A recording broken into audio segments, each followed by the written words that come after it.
Now more than ever, we need a healer in every single community. While my mission has always been to inspire a movement where there's an herbalist in every home, again, we also need those dedicated community healers. The ones who feel confident recommending herbal remedies, supporting lifestyle shifts, and nurturing body, mind, and soul. The ones who understand how the body works and how herbs work with the body. The ones who can create personalized remedies and find the most accessible, effective healing protocols for each individual. We need community herbalists, those who step up as the healers in their neighborhoods, workplaces, and beyond. And if you've ever dreamed of being that healer, I want you to know that our Community Herbalist Certification Program is beginning this January, and applications are now open. So this is a year-long program that gives you lifetime access to all the core content, so you can revisit it on your own time and deepen your learning journey whenever you need. The application process is super easy, and you'll even have a chance to hop on a call with me to make sure that it's the right fit for all of us, for you, and for the amazing community we're building within the program. So if this speaks to you, if you're ready to be the healer in your community, to deepen your herbal knowledge and help the people around you in amazing ways, now is definitely the time to apply. You're going to find an application link in the show notes to this episode, and I truly can't wait to meet you and support you on this incredible herbalist path and journey. Hello and welcome to the Herbalist Path, a podcast where you'll discover how to make your own herbal remedies at home so that you can take better care of yourself, better care of your family, and better care of our planet. I'm Mel. I'm a clinical herbalist, environmental educator, and mountain living mama with this crazy passion for teaching more mamas and their little loves how to use plants as medicine in a safe, effective, and tasty way so that there can be an herbalist in every home. Again, it's an absolute honor to have you on the journey down the herbalist path with me so that together we can make herbalism #spread like wildflowers. Hello, and welcome back to another episode on the Herbalist Path. I am really excited for today's show and for this amazing guest that I am about to have on with you. It's Kay'aleya. I always say your name wrong. Say it for me. I'm going to have to redo this. Kay'aleya.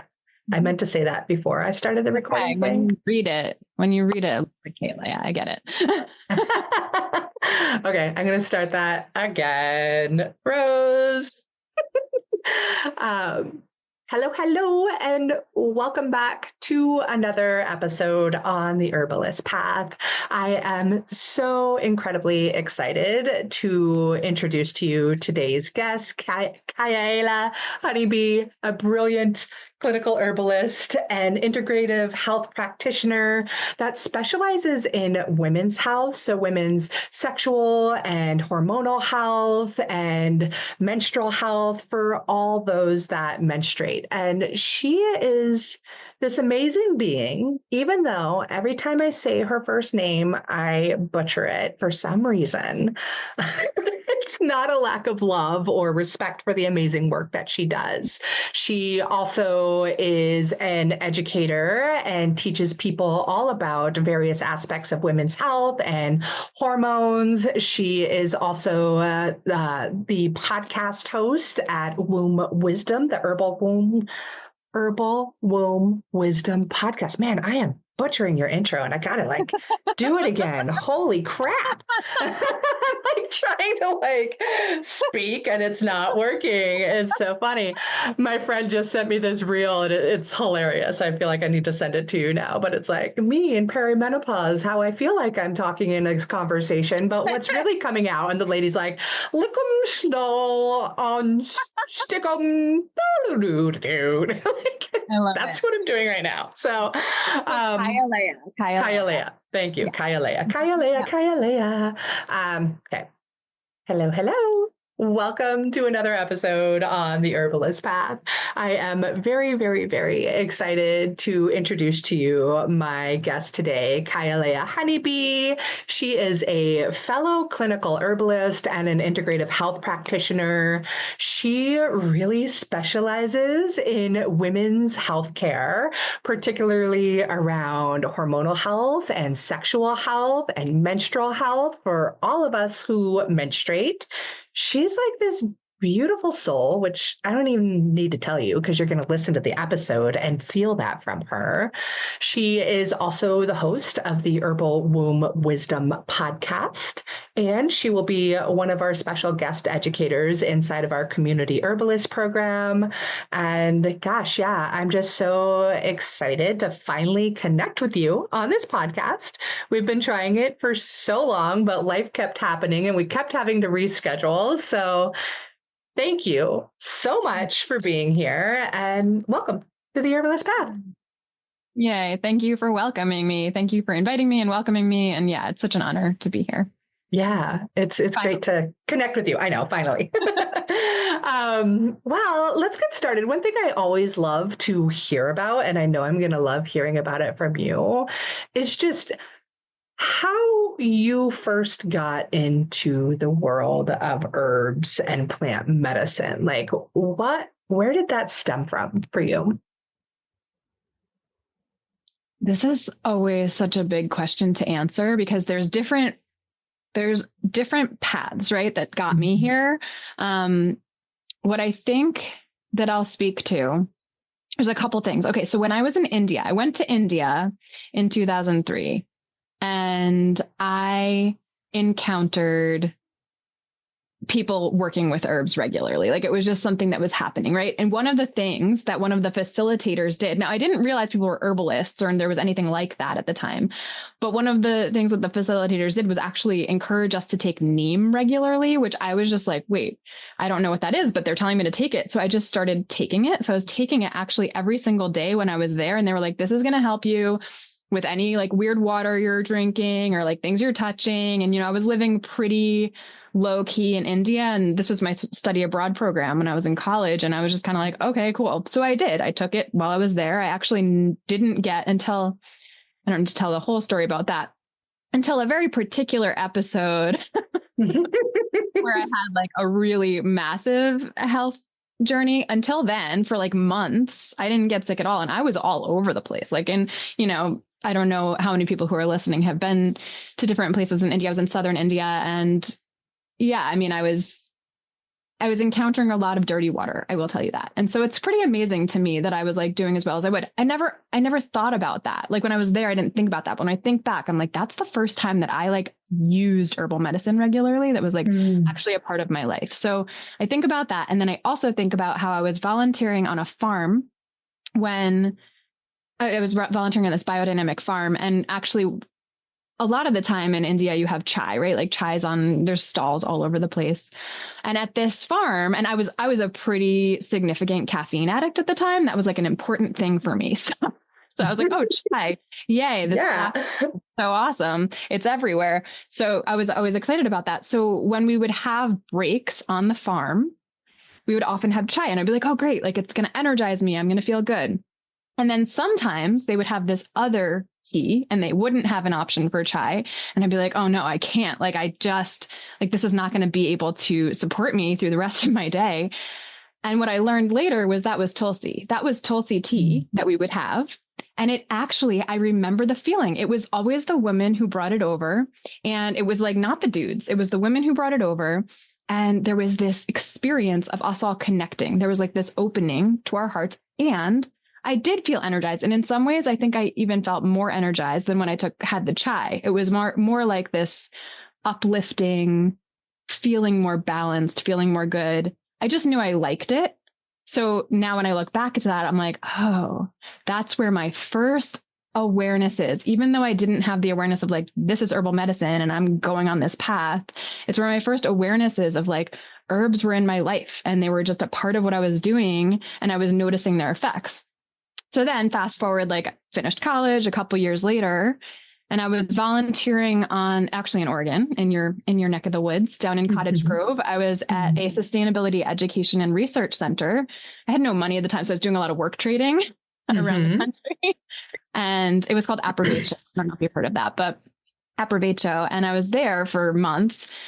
And I would go on this walk in the woods, like pretty much every day. I was on a trail, and I just got used to the walk. And eventually one of the people who worked there was like, I'm going to lead a plant walk. And I was just like, what's a plant walk? Like, I have no idea what that is, but I will come with you.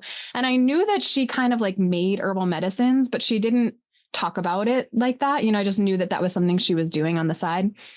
And we're going on this walk, and she's introducing us to plants along the way, plants that I have been walking by for months, like daily, just seeing plant, bush, tree, like that's what my brain was doing. Previously.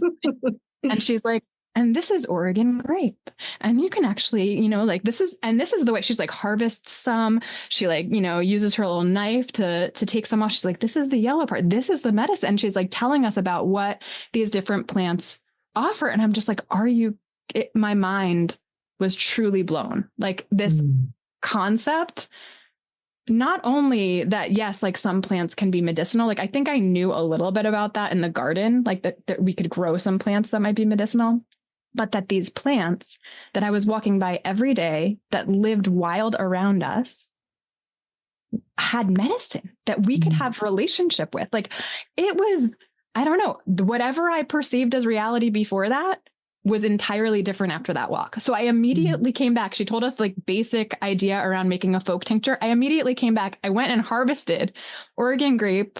What else did I harvest? I think I harvested some raspberry leaf. I just harvested like a bunch of the things that she had mentioned, and I made tinctures. Like I literally within 2 hours had made my first folk tinctures because I was just like, this is insane. Why do not more people not know about this? So I was honestly on the plant path from the moment that I learned that medicinal plants were just living around us onward. So that was the very beginning for me. Yeah, that was my first initiation. I will say that at that point, so we had a library there. I was a smoker at the time. I was a tobacco smoker at the time. And at that point, I had graduated to rolling my own. You were living in Oregon. But, of course, people roll their cigarettes with other, cannabis too sometimes, but that wasn't really my deal. I was just actually addicted to tobacco, and I had been addicted to tobacco for many years. And so, at that time I actually found Howie Brownstein's book, Herbal Smoking Mixtures, which, you might know about, but a lot of people don't know about that book actually, because it's a tiny little thing but it is local to you. And I think he feels a little embarrassed at times about this being a way that some people like get into his world. But for me, it was life-changing. So I read that little booklet and I was like, oh my God, I can smoke other herbs. Like I don't have to only smoke tobacco. And then after going on that plant walk, I had already been introduced to at least 3 of the herbs, like manzanita bark. It's harsh, but like manzanita bark, the raspberry leaf, blackberry leaf, like these things that I knew that I could go outside, mugwort, that I could go outside and I could harvest, I could dry, and then I could put into my smoking blends. And so I immediately was just like, I'm going to do that. I'm going to try. So I started making my own smoking blends and trying smoking all these different herbs. And over the course of time, I had tried to stop smoking tobacco for probably like over the course of 5 years, probably like 10 times, like a significant amount of times. And this was the key for me. So I actually started adding more and more herbs into my blends. And then I learned I could go into town and I could get some other herbs that actually I like the taste of better. Like I really liked Damiana actually in my blends. So, and I like the way it felt too. So I would start adding like the Damiana and the raspberry leaf. And I loved a little bit of mugwort in there and the tobacco. And over time, I just took less and less tobacco, put less and less tobacco in. And all of a sudden I was only smoking herbs. And so that was truly like for me, my first massive life change around herbal medicine, and something that I don't think a lot of people think, oh, herbal medicine relates to smoking. But for me, it was like, wow, I no longer have this addiction. I love that. That is so great. Especially like I hear a lot of people a lot of my students are like, how do I quit smoking? What can I do? And yes, you can smoke many herbs, and tobacco being an herb, right? Mm-hmm. Oh, yeah. Not necessarily the one you want to be addicted to all of the time. But I think one of my great teachers he's named Dr. Glenn Nagel. Have you ever met him or taken classes with him? I met him at the Brighton Bush Herbal Conference, actually. Yeah, he's so much fun, right? And he's just brilliant. But he always says, don't be an herbal elitist, because here in Oregon, cannabis is very prevalent. And when I owned my herbal apothecary, I remember people saying, like, they'd come in and they'd be like, well, can I get cannabis here? And I'm like, no, there's other herbs, people. But I love that those herbs got you from smoking cigarettes. And I love that I asked the question about, like, how'd you get into herbs? Because how many fabulous stories did you just share with us? Like from neem, like I think of neem, and it's something I've used a lot in various gardens and used as an insect repellent. And I haven't really used neem internally.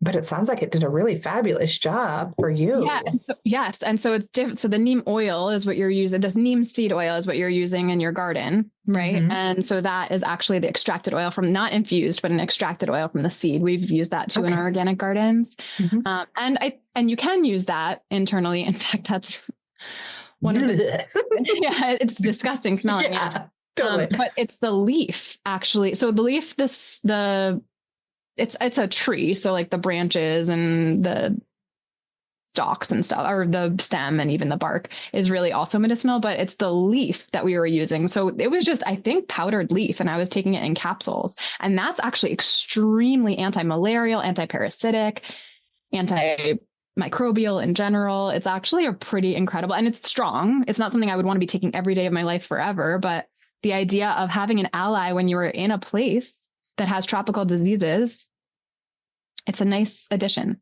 Yeah. That sounds amazing. Like I love hearing that story, and I love hearing that you're using the leaf, because again, it's not something that I've worked a lot with. I know it. I've used it, but I haven't used it in those kinds of ways. So that's beautiful. And the other beautiful piece of the Tulsi and the women bringing you the Tulsi. I have, over the last couple of years, have just like, I don't know where I've been or what I was thinking, but I wasn't using Tulsi for so many years as an herbalist. And the past few years, I am best friends with Tulsi. I have Tulsi in my cup right now. And what a beautiful, beautiful plant. And I bet the amazing women bringing it to you, like, was it kind of ceremonial, or how did it go when they brought it to you? I wouldn't say it was ceremonial. I understand the idea around that, but really what it felt like was, it was just tea time. And it was typically women who were we were also farm workers. So they were just kind of going and making the tea and then bringing over a tray of it. But yeah, it was just an herb that they clearly had such a strong relationship with. Not that they thought about it in that way, but in southern India, Tulsi is actually, like, outside of people's homes. A lot of people have a Tulsi plant. And they decorate it, like they go to it and decorate it like every morning. It's almost like a goddess for them. So they have this relationship with Tulsi. And in that climate, it's actually a perennial plant. And so where I live, it can't be a perennial plant. So maybe I just did an annual plant here, but there it becomes really woody, and they just have these plants for years and years. And so they have this relationship with the Tulsi. So I actually think that there is, like, even though they didn't come over ceremonially, I think there is a way that the relationship that they had with the Tulsi is so much more than just tea. Can I get your attention, please? No, seriously. Can I get your attention, or are you just going to be scattered all over the place like so many other people are?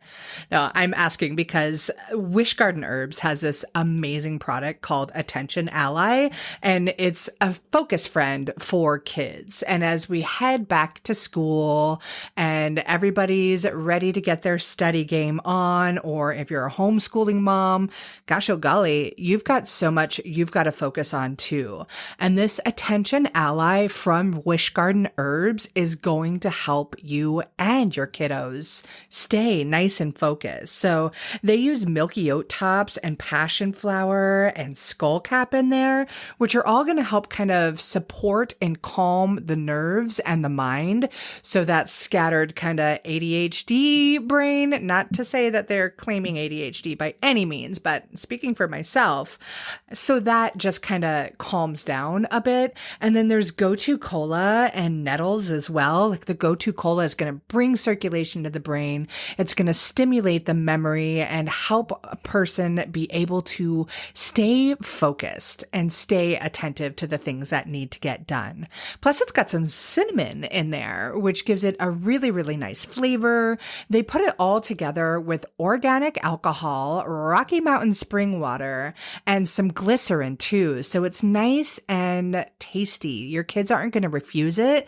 And the other super duper duper cool thing, I mean, there's tons of cool things about Wish Garden Herbs, but this one in particular, like, have you ever taken a tincture and you have to unscrew the lid and you have to squeeze the little bulb at the top and then you've got to take the little dropper and put it in your mouth? Well, Wish Garden Herbs is amazing, and they have created, well, I don't know if they created it, but they use this little spray pump. So you can just spray Attention Ally Focus Friend right into your mouth.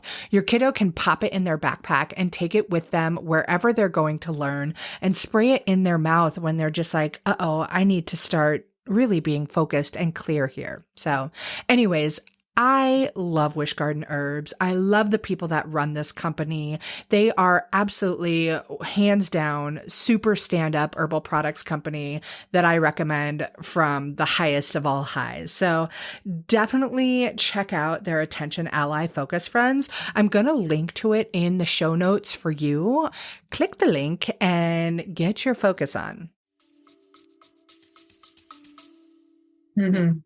Yeah, I can't help but think that it must have been. Oh my It's God. holy basil, right? Exactly. Yes. Yes. Yeah. Truly Yeah. holy, like a goddess. Mhm. Yeah. Mhm. And I think, I mean, for me now, same. I mean, I didn't probably for 10 years, came back from India. I really liked Tulsi, but Tulsi wasn't around me. So I wasn't growing it. It wasn't a part of my life for a long time. And then it was probably about, I don't know, 10, 12 years ago that I started growing the more temperate Tulsi that you can get around here. And since then it has been, I think, almost a daily part of my life for the last. Yeah, I love it. I get mine doesn't thrive where I live because I live in a pretty wet, dark rainforest area. But I've been getting mine through Oshala Herb Farm, and that makes me so happy. I just really, really love it. I feel like that's something that when I'm like teaching my students and things, I'm like, well, we could talk about Tulsi for the next 5 months or more and all of its amazing benefits. So yeah, I'm just really in love with that plant so much lately. And I want to like talk about that fascination when you start to walk around and recognize that the plants in the forest are actually your friends and that they are medicine. Like, I know exactly where you were, and the name of the place that you were doing your sustainability and farm work. In Cottage Grove. You just said it. I've heard of it. Yeah. Say it again. Aprovecho. Yes. Thank you.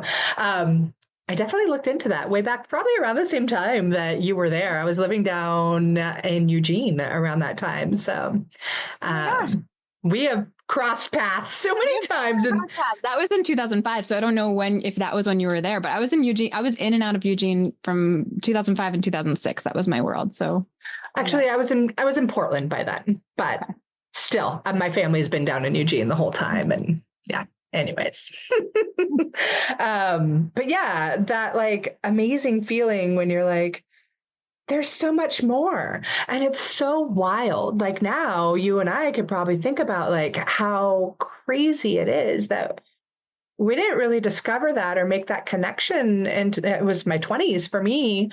And so many people don't have that knowledge and wisdom early on in life. What a freaking shame. Like, what a shame. But also what a mind-blowing experience to step into And to be like, no, it just opens up a whole new world. Totally. And I'm curious, Howie's amazing and a hilarious teacher. I wanted to go to his school, Columbine's. I forget how he titles the end of it, but botanical or herbal studies, Columbine. All of botanical studies or something. Yeah. Yeah. I always wanted to go, but I couldn't like get away from where I was living in my life to go dedicate the time to go down with him. So I did get to do a lot of field work through Elderberry School, Botanical Medicine, and with Scott Close and a few other great herbalists up here. But did you get to go learn with Howie while you were down there? No, and I did not. I read the booklet. So that's learning with him. I did. Read the booklet. I started working with the herbs. It changed my life. I was at APRO for how I say it, APRO for probably 5 or 6 months. And then I knew that I wanted to learn more about herbs, but I actually had no money. Like I said, I had no money. So the idea of going to school was not an option for me. Like I didn't have funding to do so. So I was like, how do I learn about this? And so I was looking through the WOOF catalog, the Worldwide Workers on Organic Farms. Sure do. And work training. Yeah. And I found an herbalist in North Carolina, no less. This is not anywhere close. I don't have a car. I don't have money. How am I going to get to North Carolina? But he's in North Carolina and he says, you can come and you can live here and be an apprentice. And I'm like, that's pretty neat. So I wrote him a letter. This is 2005 in the mail. To this dude who I have read his little, paragraph introduction, on this little page, send him this letter, tell him I'm interested. He writes back. I get the letter and he says, yeah, you're welcome to come. And I'm like, okay, cool. So that's my next step. So I was 22 or 23 at the time. Of course, I'm just like this kind of wild thing and really very oriented to just, I'm going to hop out there. No, I'm going to go. I'm going to find I got a dream. I'm going to do it. Totally. Yeah. I think I even just I didn't hitchhike at the time in the way of like putting my thumb out, but I did a lot of like finding rides places. Oh yeah. So I don't totally remember, but I likely like found rides across the country, ended up eventually in North Carolina. And I moved in. I love it. To Joe Hollis. This is Joe Hollis of Mountain Gardens Herbs, he just passed last year. Yeah. There's actually a documentary that is just coming out right now about him. And he is he was a wild human. There's a lot of things there was a very mixed bag in moving in with him and having this experience of living on off grid on land at the end of a dirt road with no car and no money with this man who also didn't have much money and, a life that we were living together. Essentially, he's also kind of a hermit. He was older. There's a lot of things that in my early 20s, it wasn't like the perfect match. But he was an elder herbalist that at the time, and that was 20 years ago. And he just passed last year. So I think he passed in his 80s. He was probably in his 60s, but me in my early 20s, he seemed pretty old to me. So he was like my grandparents' age. So it was like a feeling of being with this elder. And I didn't mean to, I just saw this. It was like really just this opportunity to go like someplace I didn't have to pay money and learn about herbs. But I got there and I moved into my little cabin. And I think probably the next day he was pressing out a tincture and he was like, this is with a tincture press. And he's just like teaching me how to do that. And then we're making infused oils and he's teaching me how to make a salve. And then he's asking me to just weigh out herbs for the local acupuncturist to fill orders. And so I'm just doing that. And then there's tons of books and there's all these Chinese herbs in jars. And then we're like separating. I didn't know anything. I didn't know what to ask, but I was just doing all these things that he was just suggesting to do. He wasn't a very talkative person, except when he's teaching a class. So he's the kind of guy who walks around silently and you kind of have to ask him if you're curious about learning. Otherwise, he's just like, this is gotu kola. We're going to separate the plant, that sort of thing. And then like, okay, cool. He's like, this is how you do it. Just pulling the roots apart. So I'm just learning through being and through doing with him, which it was incredible. Actually, now that I look back at that, I had no idea what a gift that time was or what a gift that experience was. I was only there for a couple of months, but in my early 20s, that's a pretty significant chunk of like full on living in this space and just learning from someone. we were going out. He was teaching me. He also didn't have money. So he was like suggesting that I just go eat wild food from the land. So I had to go find wild weeds and learn how to cook them and not, have diarrhea and stuff. So I had a lot of learning to do in that time. Yeah, I love it. And you're writing back home to mom and dad. So today I'm learning about this crazy weed in North Carolina and how I could use it as food. Aren't you glad I went through college? Totally. It's so real. Yeah. It's like 100% real. Yeah.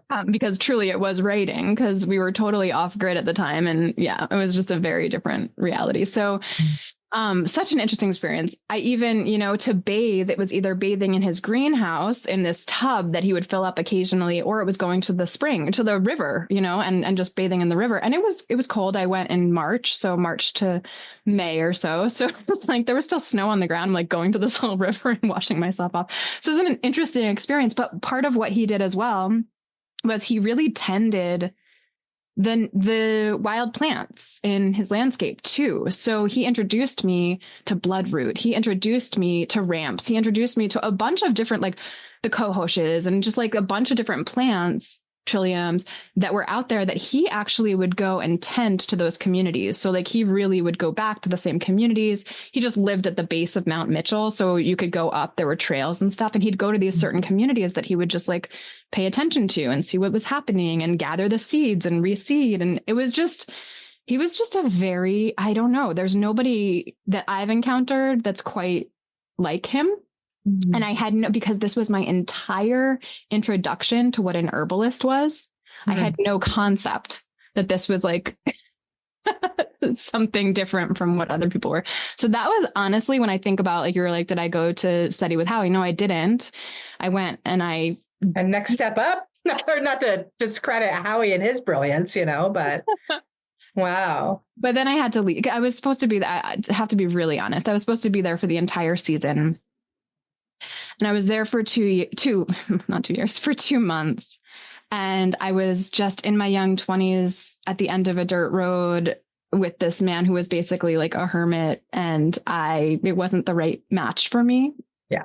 So I actually left, and it took me a few years from that to actually start diving more into herbal medicine in a way where it was like going to an apprenticeship program and actually doing that. So yeah, but that was the beginning for me, for sure. 100%. That's so cool. I don't know much about Joe, but I do remember his passing and like reading a lot of great stories of him. But gosh, that story you just shared there is fabulous. And the whole like, oh, I'm in my 20s and I want to do something, so I'm going to go do it. I mean, it sounds like we lived very similar lives.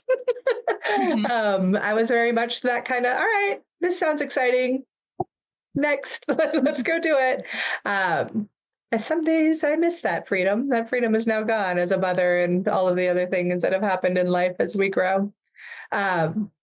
Gosh, yeah, what an incredible experience. And it's so valuable to be able to have those experiences. And you're right, sure, it was 2 months or so for you in your 20s, but like those 2 months are so incredibly impactful, right? Like just beautiful. And then like now, I know you and I both went through, well, you completely went through Dr. Aviva Romm's herbal medicine for women's health. And you are quite an amazing practitioner. You are a teacher. You are a podcast host. You are a person working one-on-one with people, teaching in your community, teaching online. And I want to hear a little bit like how that's all gone for you, because when I hear your story and I hear you say like, I had no idea, didn't know how special that was.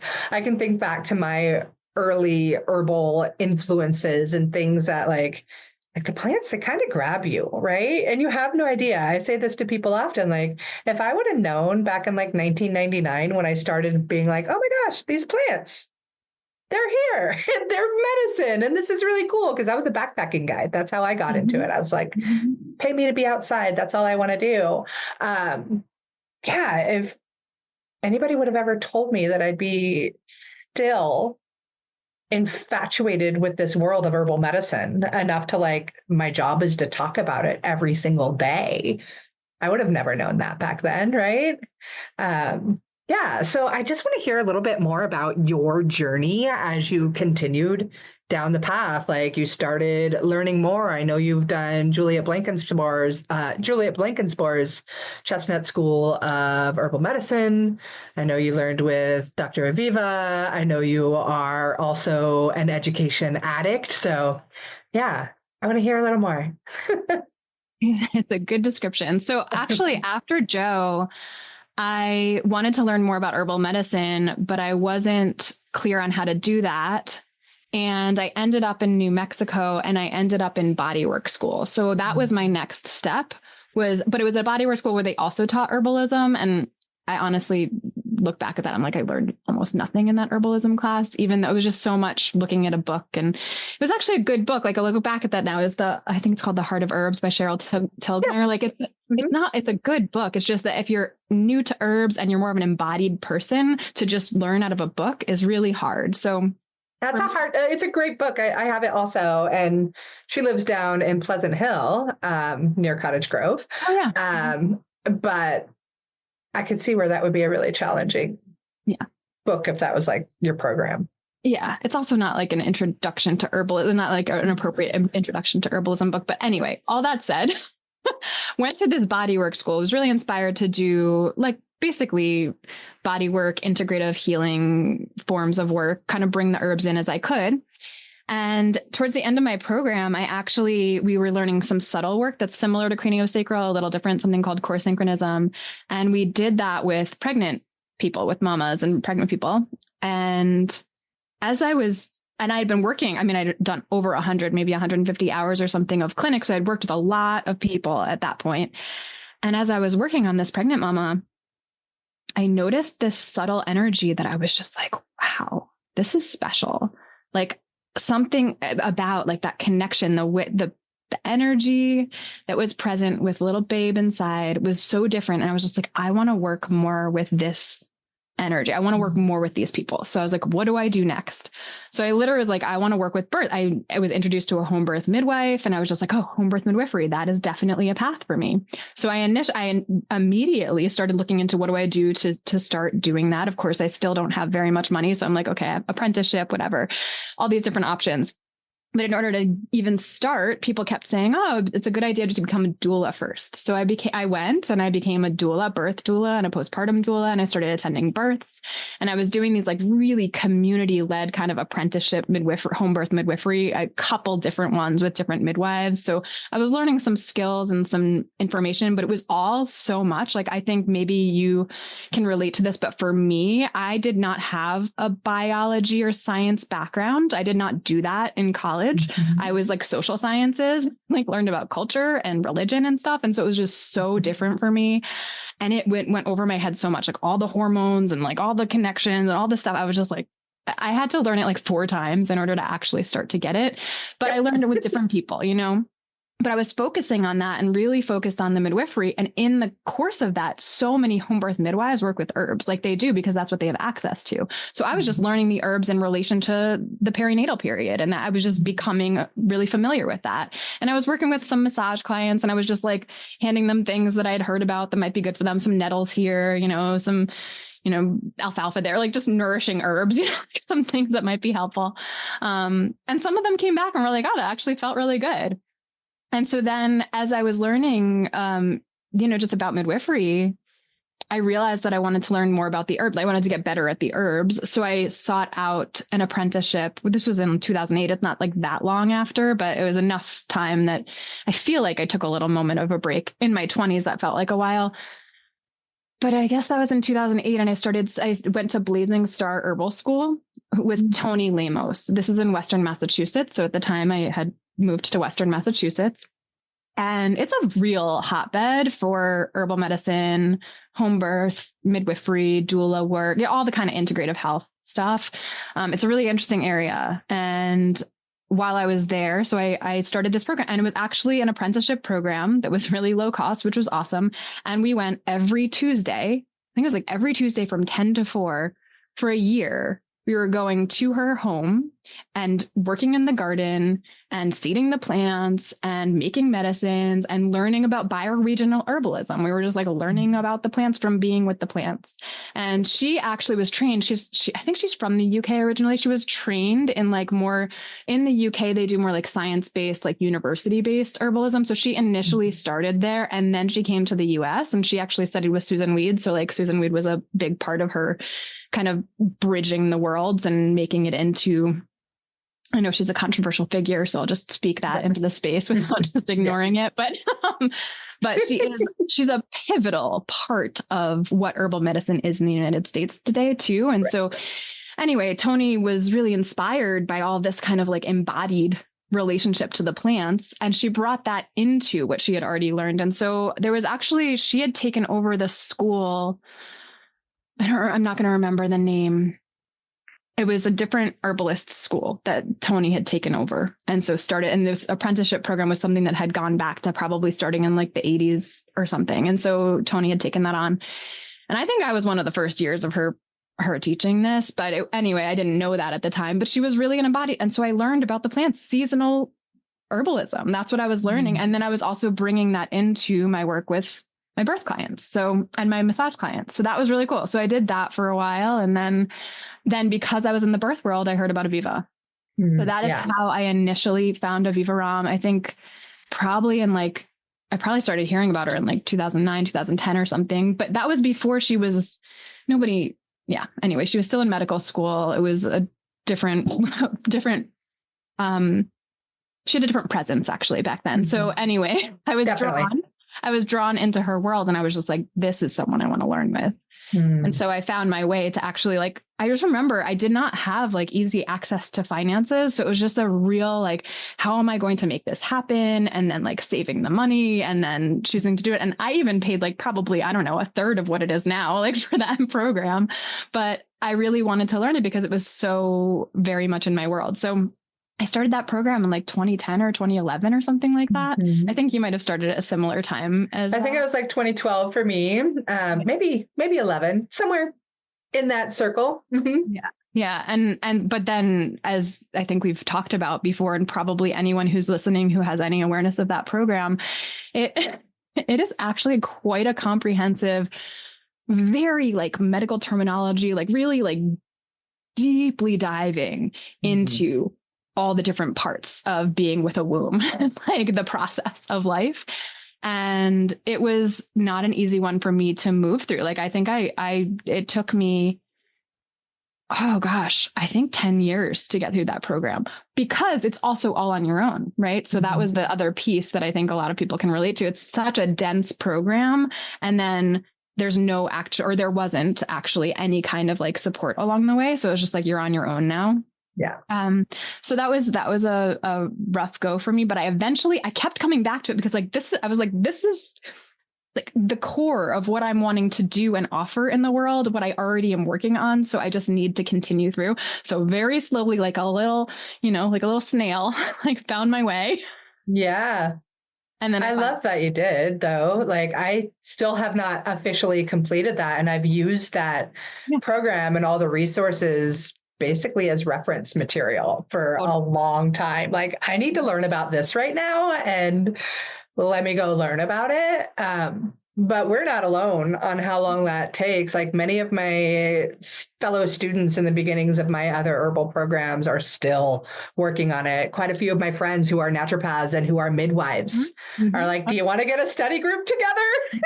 We've said this like, I don't know how many times over the last decade, where we're like, I really want to do it. And we like get this excited study group for like a month. And then we're all like, I have been a part of those study groups. Yes. With midwives and naturopaths. And it's funny. I worked at an herb shop when I was in California, and a bunch of the people at the herb shop were in the program. We got together, like, they're herbalists practicing. Yeah.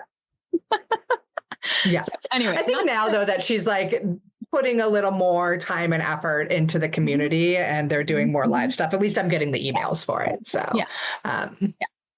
it's really important to have community when learning, or mentors, or, I mean, there's a lot you can do on your own, right? And it sounds like you got really crafty and creative. And I think when we are limited on resources, that's what we have the option to do. And plus, back then in that learning journey, like, online learning was nowhere near as prevalent.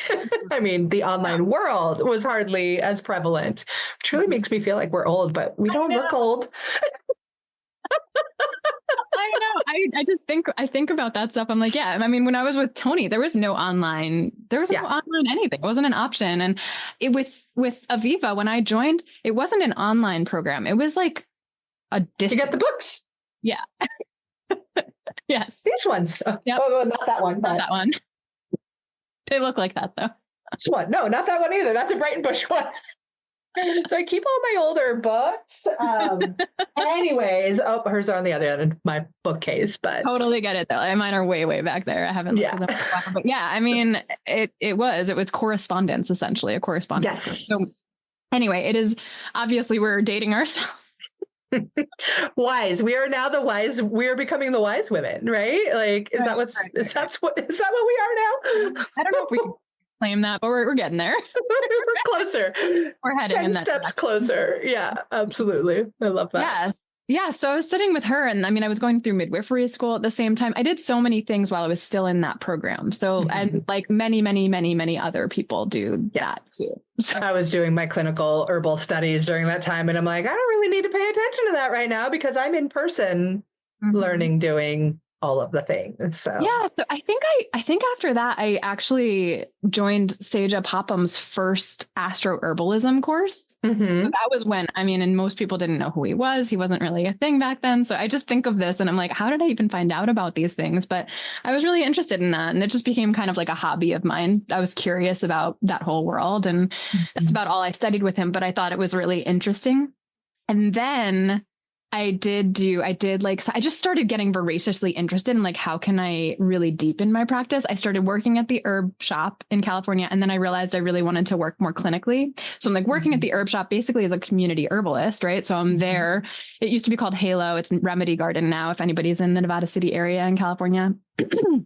But Jaway, who owns it now, was a fellow herbalist at the behind the counter with me, which is just, I love thinking about that. But when I was doing that, it was like I was answering questions all of the time, like constant. And I just started to realize, I mean, I was already seeing people, like I said, you know, my massage clients, but I realized I wanted to go deeper into the clinical parts, right? Like I wanted to dive into really understanding body systems and how can I do that?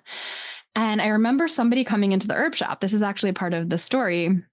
She comes into the herb shop and she's from New York City. I can tell she's not from there. And she's from New York City and she's talking about her clinical practice and how she's like financially sustaining herself with a clinical herbal practice. And I'm just like, in New York City? Like, tell me more.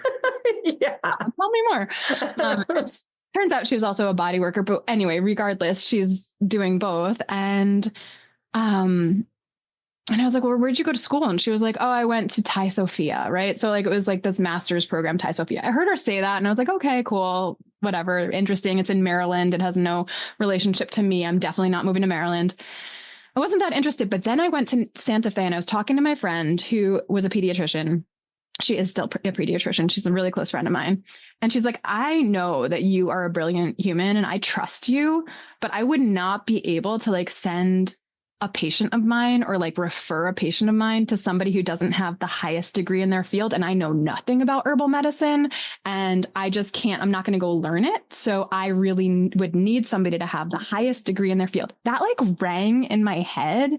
And I was like, oh my gosh, that woman that I just met, who's the clinical herbalist, who's like supporting herself in New York City, went and got a master's degree. There's like no master's degrees that are herbal medicine except this one. So I actually looked into it. I think 2 or 3 months later, I had enrolled in that program. And it was Maryland University of Integrative Health at the time. So it had turned and it had become online. So it's just like 2017 or something. So they actually shifted it from being an in-person or a hybrid program to, and it was still a hybrid program when I was there, but it was just, you had a couple of intensives to go to. Mostly it was online. So I ended up doing that. I got my master's of science degree in clinical herbal medicine. It was a 3-year, really intensive, 3 trimesters a year, like no break type of experience, doing a lot of very academic herbal study, and also learned clinical work. But I was already doing, it's interesting because I was kind of already doing a lot of it. I wouldn't even say, anyway, it's a, yes, there are many programs out there. Yes. that teach clinical studies. I think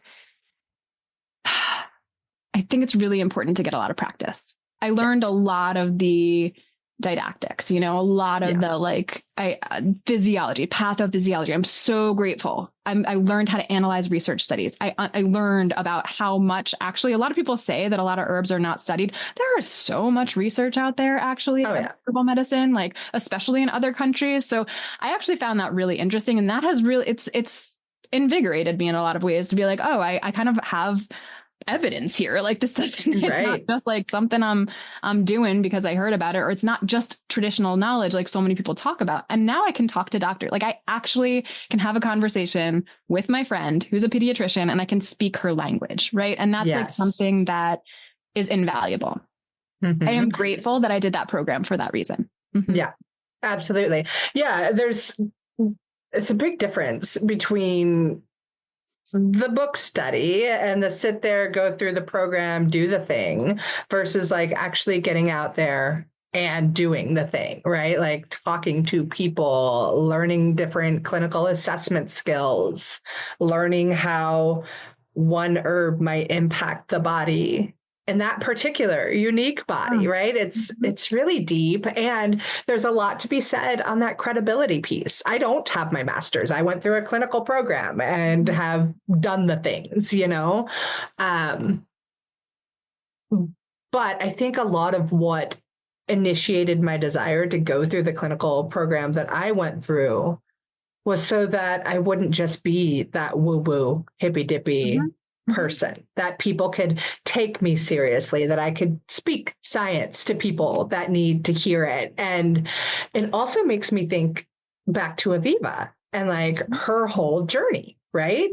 30-year midwife and herbalist, has been doing the thing, but nobody's listening to her because she's just an herbalist.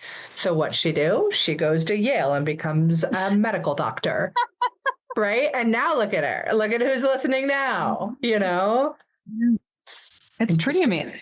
It's pretty amazing and interesting. And I think that there is a part of that is, it's real. I don't know that that's not the world that if I envision a world that we live in, that is not like the world that I'm envisioning, that you have to get these higher degrees in order to be paid attention to. But I do know that it matters. I know that there are people who've trusted me more because I have a Master's of Science degree. It definitely matters to some. It doesn't matter to everybody, but yes, depends on where you want to go with it, right? That clinical practice, probably pretty valuable. One of my students went to the Maryland school as well. And I think that the other option is Bastyr, to the best of my knowledge. I don't know if they have a master's. They don't have a master's, they have a bachelor's. But yeah, people do the Bachelor's of Science degree at Bastyr in herbal science. Yeah. Fun.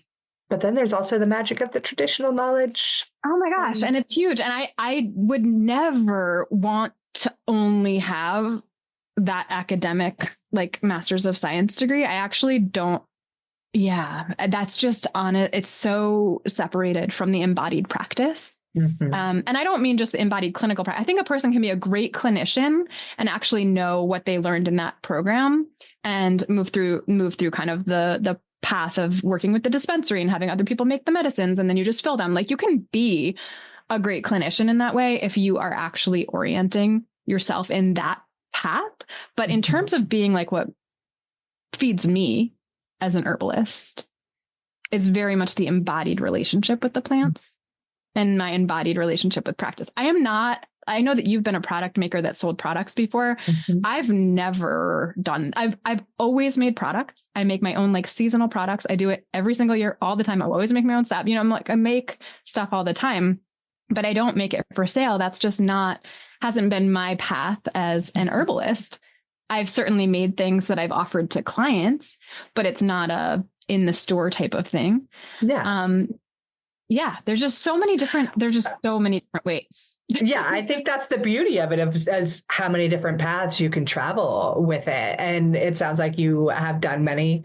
I definitely have done many. And I think that everyone I've learned from has done many different iterations of it. And you just kind of, I don't know, you walk the path and you make the turns when the plants tell you to make the turn. I think it's kind of how it happens.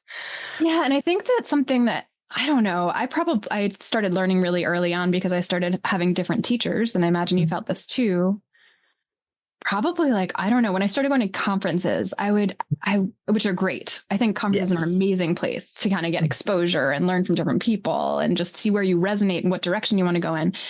But when I started going to conferences, I was like, wow, they're teaching something entirely different from what I learned from Tony or from someone else.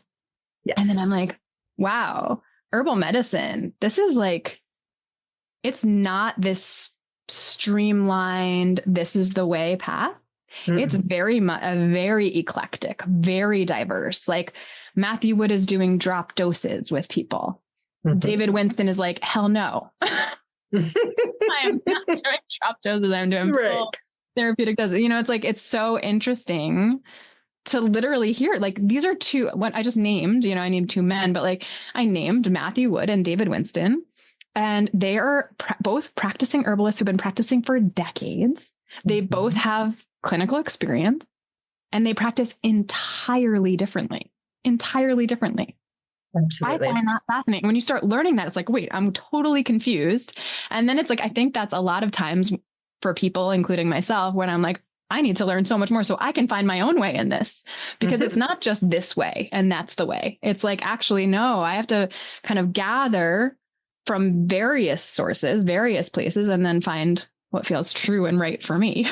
Absolutely. I think that's the beauty and the passion of it for me, is that this is never ending learning. This is a life journey. I am always going to find another teacher, another plant, another person, another scenario where I am mind blown and suddenly inspired to be like, okay, now I want to learn about that. And now I need to know this. And that to me is the beauty of it. I was a kid in school who got bored very easily.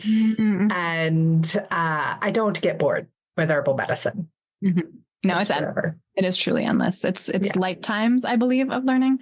I think it's David Winston. David Winston has become another teacher of mine. So I started studying with him again. This is after I went to grad school. I joined his 2-year program, and now I'm in his 3rd-year program, because I was just like, not good. He's going to retire at some point. And I just really, he is one of the foremost clinicians of our time. Like the amount, he's such an encyclopedia too. It's incredible, brilliant. I need to get in his programs.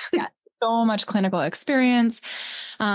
Just it's incredible to be learning from him. And some of the people who teach in his school too, I didn't know, but I really appreciate too now. But what was I going to say about that? Oh, one of the things that he says is that if you ever stop learning, I mean, and I think he's been a practicing herbalist since the early 70s. If you ever stop learning, if you ever think you know everything in herbal medicine, you are wrong. Like, it's not the truth. Like, it's a consistent, and the more people that we expose ourselves to, like whether they're in your program learning community herbalism, they're in my program learning natural contraception or other different, or they're learning about uterine tonics or menstrual health or whatever the heck it is that's happening, or they're going to learn with Seja, who I am going to name because he is one of my teachers, but learning astro herbalism or vitalist practice, whatever he's teaching, you know, these kinds of things. There's so many paths, you know, and I think we gather gems from every single place. Like, it's not, most of us, I think if there's an herbalist who's some kind of carbon copy of another herbalist, they're probably not an American herbalist. And they're probably not actually practicing from the deep place that is like really like their own embodied path. So their authentic herbalist self. I love that. I want to say one thing on that, what David Winston was saying. One of my favorite teachers through my journey has been Paul Bergner. And he's also been practicing for 40, 50 years. And when I was learning from it and with him. I remember him saying, I've been doing this for 40 years and I figure I've got like at least another 90 to 150 to go before I'm a master herbalist.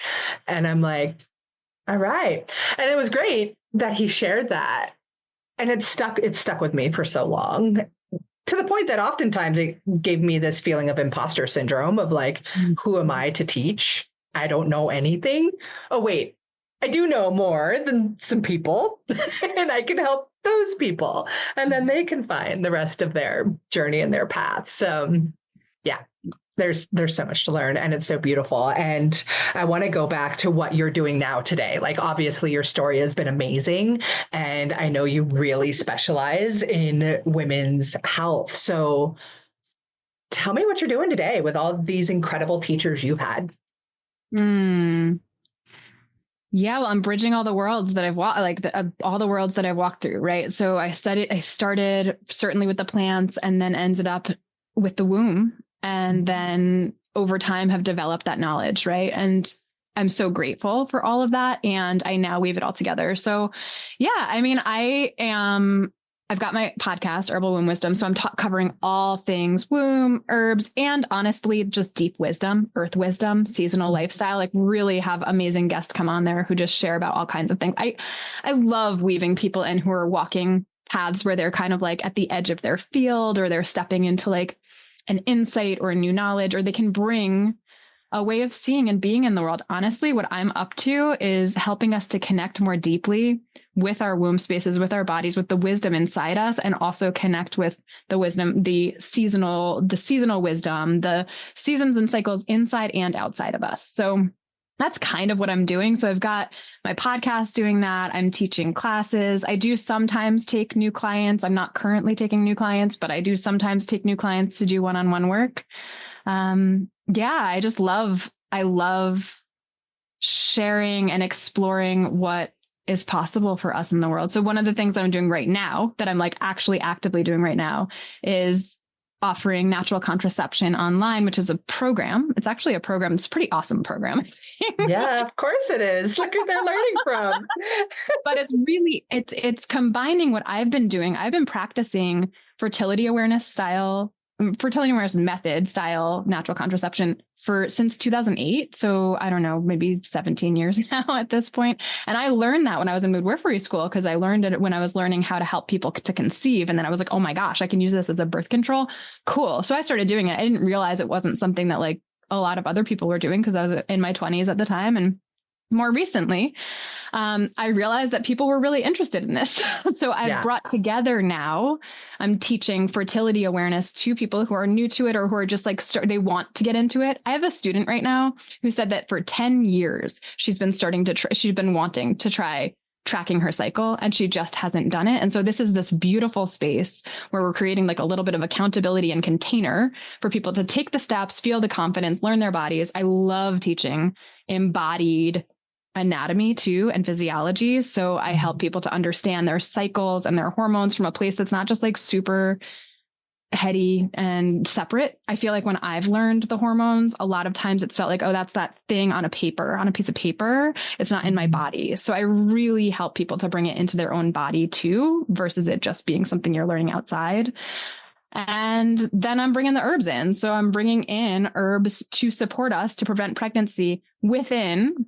I'm not talking herbal abortion. I'm talking about like within our typical cycle time, what we can do to support preventing pregnancy. And it is pretty, I don't know, it's a pretty awesome container that's happening right now. And so I'm very excited about that. That is happening. I'll be offering another session.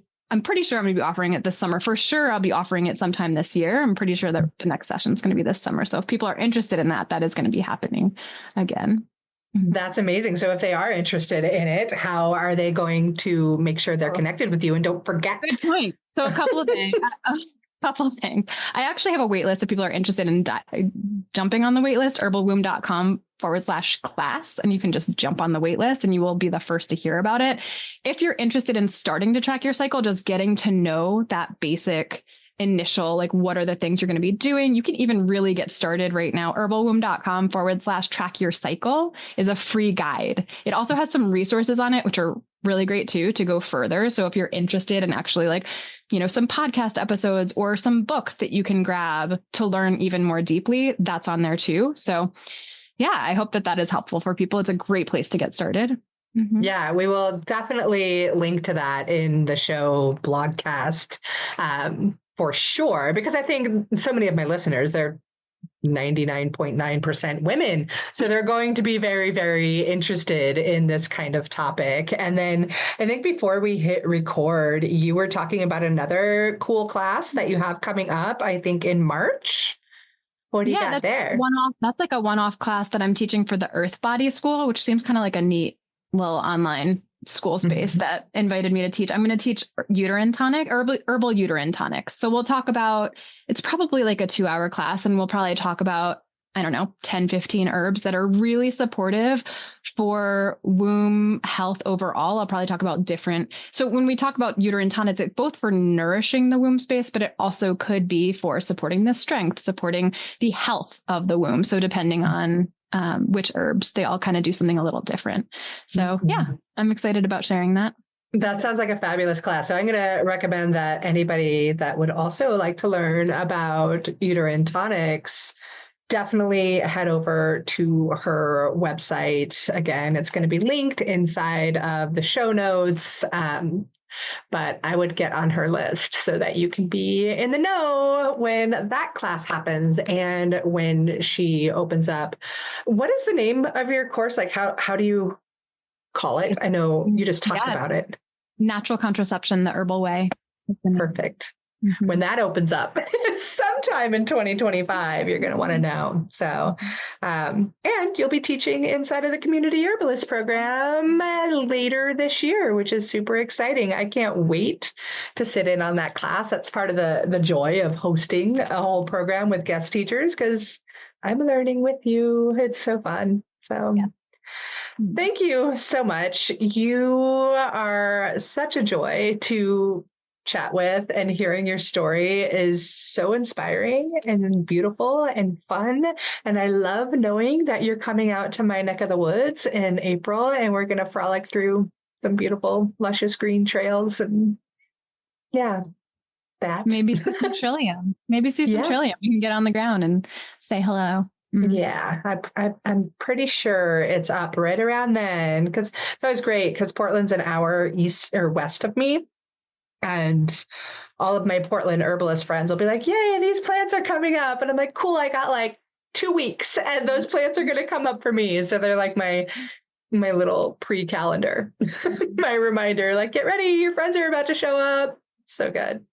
Totally. Yeah, I think we might even have a similar season here, and I'm in Maine, so it's like a pretty northern climate. And yeah, our trilliums, I think I start seeing them, I think it's in maybe the first week of May that I typically start seeing them. So nice.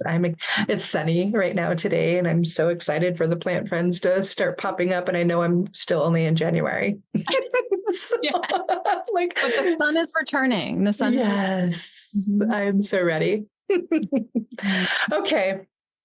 This has been amazing. I could chat with you for decades. I love talking with you every single time that I get to. So I do want to respect your time, though. And I am so grateful to have you on this show. I can't wait to share it with everybody.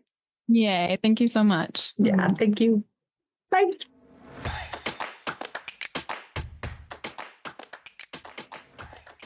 Thank you so much for tuning into another episode of The Herbalist Path. Being on this journey with you is absolutely incredible. If you dig this episode, please leave me a review on your favorite podcast player and share it with your friends so that together we can make herbalism #spread like wildflowers. On another note, I must mention that while I know you're getting some good info here, it's important to remember that this podcast is purely for entertainment and educational purposes and is not intended to be a substitute for medical treatment. While the information in this podcast is absolutely relevant, herbs work differently for each person and each condition. That's why I recommend you work with a qualified practitioner whether that be another herbalist, a naturopath, or your doctor. So thank you again.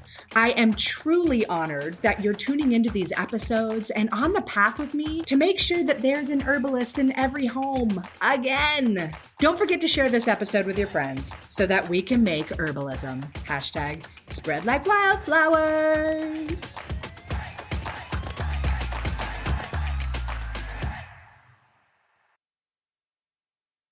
Have you ever wondered about the best ways to keep your kiddo's immune system ready to rock and roll when it comes to back to school season, or like when everybody's just heading indoors and everybody starts getting sick? Well, you don't have to wonder anymore. One of my absolute favorite companies on the planet is Oregon's Wild Harvest. And the cool thing is they make this kids version of echinacea. It's a glycerite with raspberry flavoring, and it is one of the things that my daughter has always loved. Like, she asks me for more echinacea when it comes from Oregon's Wild Harvest. So they are a fantastic biodynamic farm in Oregon, as you might have guessed. And I've met the whole family. They're absolutely beautiful. They put so much love and integrity in their products. And this kid's echinacea is going to keep your kiddo's immune system ready to fight off any of the viruses and bacteria and other nasty bugs that come along as we head into cold and flu season. And the people at Oregon's Wild Harvest are so amazing that they are going to give you a 15% off discount. I have dropped the code and the link to get your discount in the show notes of this episode. You should definitely check them out because they are cream of the crop. If you know anything about me and what it takes for me to recommend an herbal products company, then you know that Oregon's Wild Harvest has got it all going on. Okay, go ahead and grab that link and make sure your kiddos are ready to fight this cold and flu season.